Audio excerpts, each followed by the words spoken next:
یا ایھا الذین آمنوا قوا انفسکم واہلیکم نارا وقودھا الناس والحجارہ، اے ایمان والو اپنے آپ کو بھی جہنم کی آگ سے بچاؤ اور اپنے گھر والوں کو بھی جہنم کی آگ سے بچاؤ۔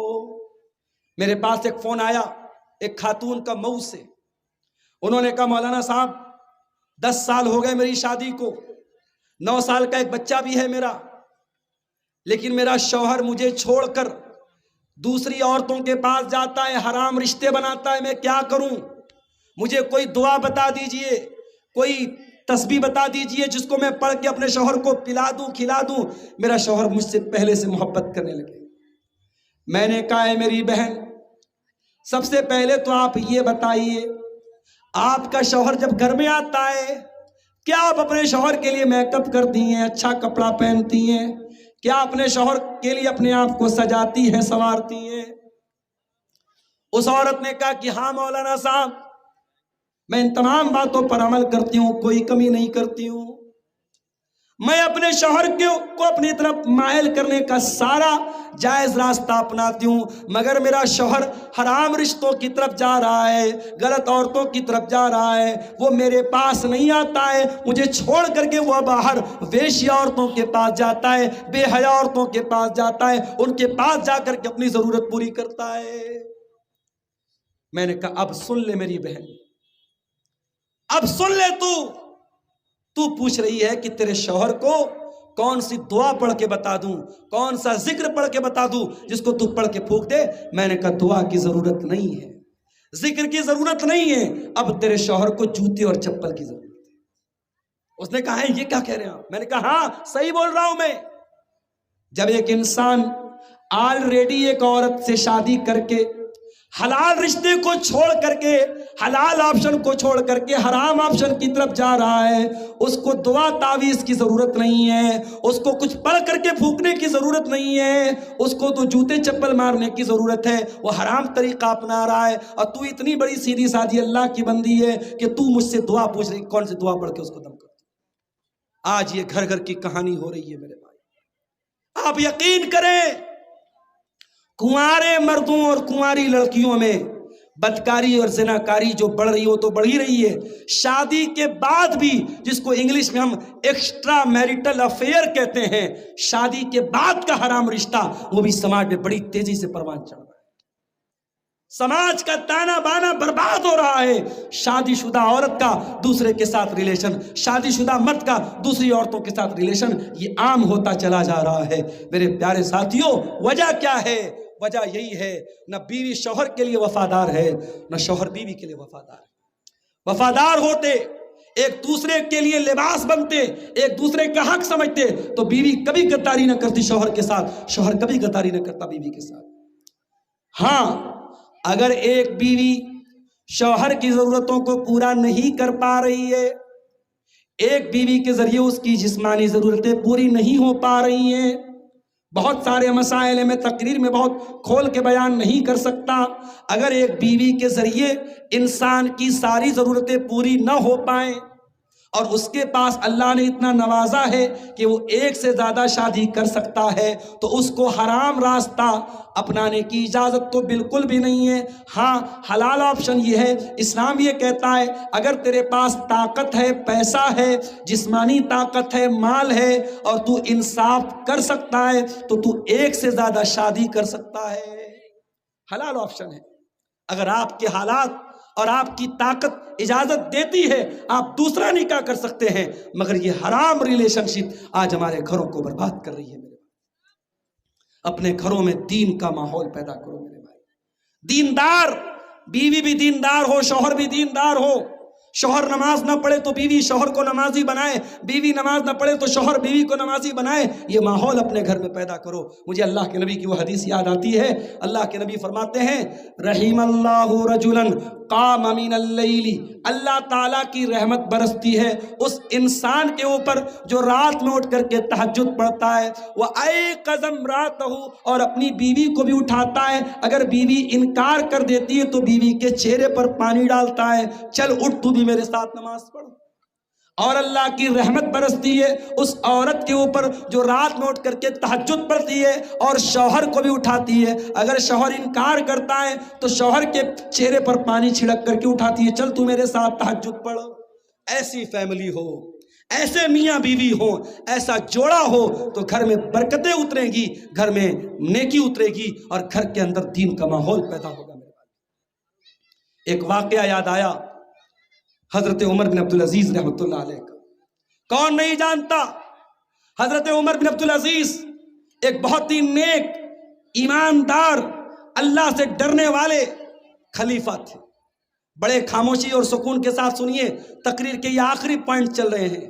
حضرت عمر بن عبدالعزیز رحمۃ اللہ علیہ جب خلیفہ بنتے ہیں,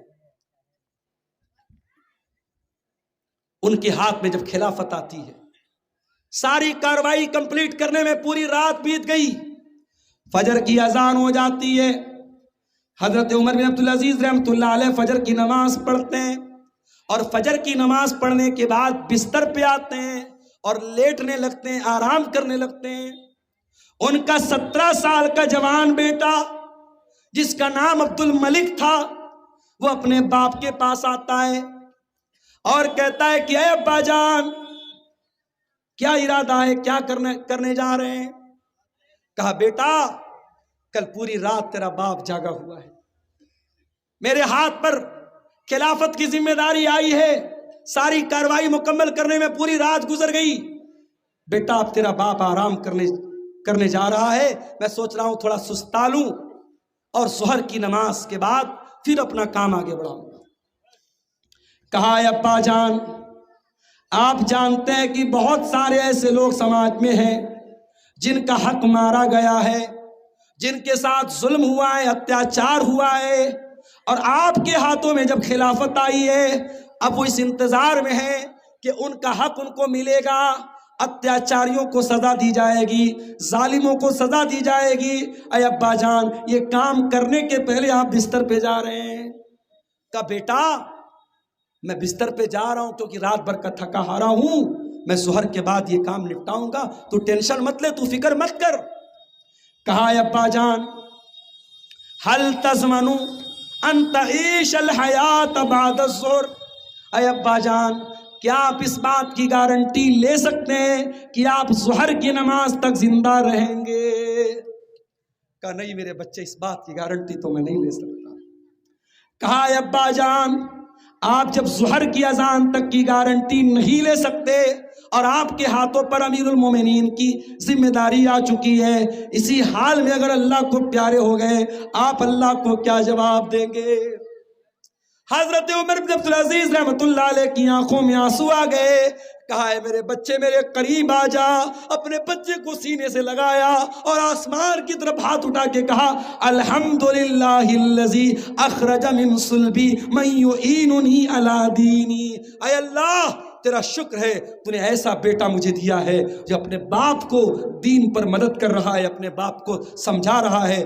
باپ سے اگر غلطی ہو رہی ہے تو بیٹا اپنے باپ کی اصلاح کر رہا ہے. اے اللہ تیرا کرم ہے تو نے مجھے ایسا بیٹا دیا ہے. اس کے بعد حضرت عمر بن عبدالعزیز رحمۃ اللہ علیہ نے آرام کرنے کا ارادہ کینسل کر دیا اور وہیں سے اٹھے اور اپنے کام کو کنٹینیو کیا اور حقداروں کو ان کا حق دلانے کے لیے چلے گئے. میرے پیارے ساتھیوں یہ ہوتی ہے ایک مسلمان کی فیملی, یہ ہوتا ہے ایک مسلمان کا پریوار, ایک مسلمان فیملی ایک دوسرے کو, بھائی بھائی کو, بھائی بہن کو, باپ بیٹے کو, بیٹا باپ کو, جہاں دین کے معاملے میں اگر کوئی کمی ہو رہی ہے, کوئی کوتاہی ہو رہی ہے, ایک دوسرے کی مدد کرتے ہیں.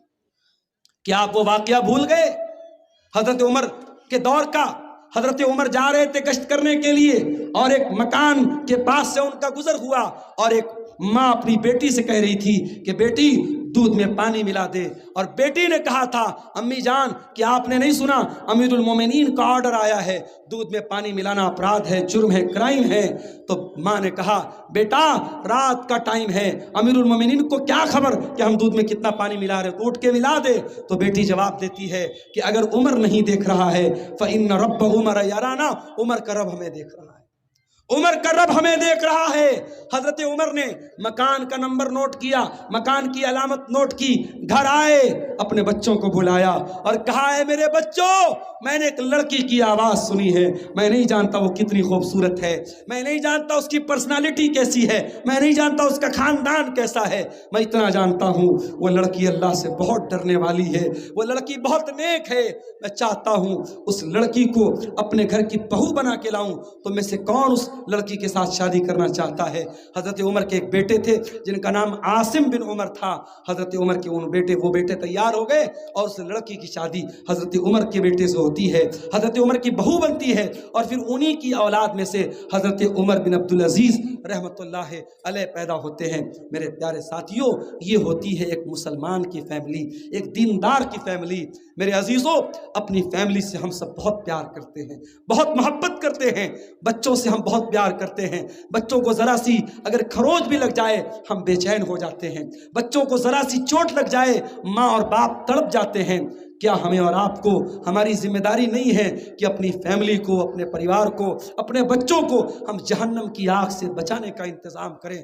قرآن کریم ہمیں ہماری یہ ذمہ داری یاد دلاتا ہے، اور قرآن میں اللہ ہم سے کہتا ہے یا ایھا الذین آمنوا قوا انفسکم واہلیکم نارا وقودھا الناس والحجارہ، اے ایمان والو اپنے آپ کو بھی جہنم کی آگ سے بچاؤ اور اپنے گھر والوں کو بھی جہنم کی آگ سے بچاؤ۔ کبھی آپ نے دیکھا ہے آگ میں جلنے کے بعد باڈی کا کیا حال ہوتا ہے؟ نہیں دیکھا ہے تو ذرا غازہ، فلسطین کے شہر غازہ کے ویڈیوز آپ جا کے دیکھ لیجیے۔ چھوٹے چھوٹے بچے کھیل رہے ہیں، اچانک ڈرون کا حملہ ہوتا ہے اور بچوں کے چیتھڑے اڑ جاتے ہیں، اور وہ دنیا جسے کتوں کی بڑی فکر ہے، جسے چوہوں کی بڑی فکر ہے، جس دنیا میں جانوروں کے ادھیکار کے لیے بڑے بڑے ادارے قائم ہیں، اس دنیا کے کانوں پر جو نہیں رہتی۔ غازہ لٹتا رہا، بچے تڑپتے رہے، مائیں بیوہ ہوتی رہی، بچے یتیم ہوتے رہے، ان کے گھر جلتے رہے، پورا غازہ تباہ کر دیا گیا، اور آج بھی اسرائیل دنیا کا ہیرو بنا ہوا ہے اور دنیا کی بڑی بڑی طاقتیں اس کا سپورٹ کر رہی ہیں۔ مگر یاد رکھو میرے بھائی، قرآن کا وعدہ ہے، اللہ کا وعدہ ہے کہ اے نبی بتا دیجئے ان ظالموں کو ان قریب معلوم ہو جائے گا ای منقلب ینقلبون، کہ ان کا انجام کیا ہونے والا ہے، ان ظالموں کو بہت جلد پتہ چل جائے گا۔ ظلم کا انجام کبھی بہتر ہونے والا نہیں ہے، ظالم کوئی بھی ہو، چاہے وہ آپ کے ہندوستان میں، انڈیا میں بھی کسی بھی طریقے سے کوئی ظلم کر رہا ہو، کسی کا نام لینے کی ضرورت نہیں ہے۔ اگر کسی بے قصور کو اگر مارا جا رہا ہے، اس کے گھر کو گرایا جا رہا ہے، اس پر ظلم و ستم کیا جا رہا ہے، اس ظلم کے اوپر میڈیا خاموش ہو جائے، بڑے بڑے لیڈر خاموش ہو جائیں، مگر اللہ تبارک و تعالیٰ کی نظروں میں سب کچھ ہے میرے بھائیوں، اس کے علم میں سب کچھ ہے، وہ سب دیکھ رہا ہے، سب سن رہا ہے، اور اللہ کی عدالت میں ہر ظالم کو اپنے انجام تک پہنچنا ہے انشاءاللہ۔ یاد رکھو میرے بھائی، یاد رکھو ظالم کا انجام بہت برا ہونے والا ہے۔ تو آج فلسطین کے شہر غازہ میں یہ جلنے والے چھوٹے چھوٹے بچے، ان کی ٹوٹی پھوٹی لاشوں کو دیکھ کر اگر آپ کو محسوس ہوتا ہو کہ دنیا کے بارود اور دنیا کی آگ میں جلنے کے بعد لاش کا یہ حال ہوتا ہے، تو جہنم کی آگ میں جلنے کے بعد کیا حال ہوگا میرے بھائی؟ اور جہنم کی آگ کے بارے میں اللہ کے نبی فرماتے ہیں کہ دنیا کی آگ سے 70 ٹائم زیادہ خطرناک ہوگی، دنیا کی آگ سے 70 گنا زیادہ خطرناک ہوگی جہنم کی آگ۔ اور اس جہنم کی آگ میں اگر ہم جلا دیے جائیں، اللہ نہ کرے یا ہمارے بچے جلا دیے جائیں، تو ہم کیسے برداشت کریں گے میرے بھائیوں؟ اس لیے قرآن کہتا ہے قوا انفسکم واہلیکم نارا، اپنے آپ کو اور اپنے گھر والوں کو جہنم کی آگ سے بچاؤ، وقودھا الناس والحجارہ، وہ گیس سے نہیں جلے گی، وہ لکڑی سے نہیں جلے گی، وہ کوئلے سے نہیں جلے گی، جہنم کی آگ کا ایندھن انسان اور پتھر ہوں گے، وہ انسانوں سے جلے گی، وہ پتھروں سے جلے گی۔ دنیا میں ایک بار جل گئے، مر گئے، کام ختم۔ جہنم کی آگ میں بار بار جلایا جائے گا۔ کلما نضجت جلودہم بدلناہم جلودا غیرہا لیذوقوا العذاب، جب ایک بار ان کی چمڑی جل جائے گی اللہ تبارک و تعالیٰ نئی چمڑی چڑھا دے گا تاکہ بار بار جلنے کی تکلیف ان کو دی جائے۔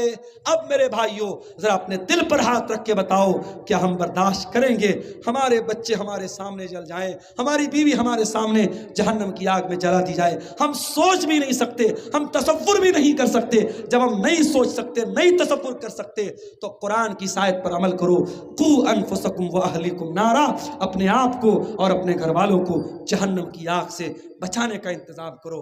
میرے پیارے ساتھیوں، کس بات کا آپ انتظار کر رہے ہیں؟ کس بات کا انتظار کر رہے ہیں؟ توبہ کرنے میں کیوں دیر کر رہے ہیں؟ اللہ سے معافی مانگنے میں کیوں دیر کر رہے ہیں؟ اگر نماز نہیں پڑھتے ہو آج سے یہاں سے طے کر کے نکلو، بٹ رہا کہ اس جلسے کا جتنا خرچ ہوا ہے، جتنی محنت ہوئی ہے، مولانا رستم امینی صاحب اور ان کی پوری ٹیم نے جو محنت کی ہے، میں سمجھتا ہوں اس پورے مجمع میں اگر ایک بے نمازی نمازی بن جائے، ایک بے پردہ لڑکی با پردہ بن جائے، ایک زانی اپنے زنا سے توبہ کر لے، ایک نشہ کرنے والا نشہ چھوڑ دے، ایک انسان بھی اگر راہ راست پر آ جائے، میں سمجھتا ہوں ساری محنت کامیاب ہو جائے گی۔ میرے بھائی توبہ کر لے، اللہ کی بارگاہ میں رجوع کر لے، اللہ سے معافی مانگ لے۔ یہ زندگی کب ختم ہو جائے گی نہیں جانتے۔ سامان 100 برس کا ہے، پل کی خبر نہیں۔ سامان 100 برس کا، پل کی خبر نہیں، ایک پل کی گارنٹی نہیں ہے۔ ہم تو اس بات کی گارنٹی بھی نہیں دے سکتے کہ صبح کا سورج ہمیں دیکھنے کو ملے گا، کب کس کو ہارٹ اٹیک آ جائے، کب کس کو کون سی بیماری آ جائے، کب موت کون سے بہانے سے آ جائے، ہم نہیں جانتے۔ میرے بھائی اس کے پہلے کی موت آ جائے اللہ سے توبہ کر لو، کیونکہ جب موت آ جائے گی پھر دوبارہ چانس ملنے والا نہیں ہے، پھر دنیا میں لوٹایا جانے والا نہیں ہے۔ حتی اذا جاء احدهم الموت قال رب ارجعون، میرے بندے جب موت کا ٹائم آئے گا تو بندہ کہے گا اے اللہ مجھے دوبارہ دنیا میں ایک بار جانے کا موقع دے دے، لعلی اعمل صالحا فیما ترکت، اے اللہ میں وعدہ کرتا ہوں میں دنیا میں دوبارہ آنے کے بعد نیک عمل کروں گا۔ اللہ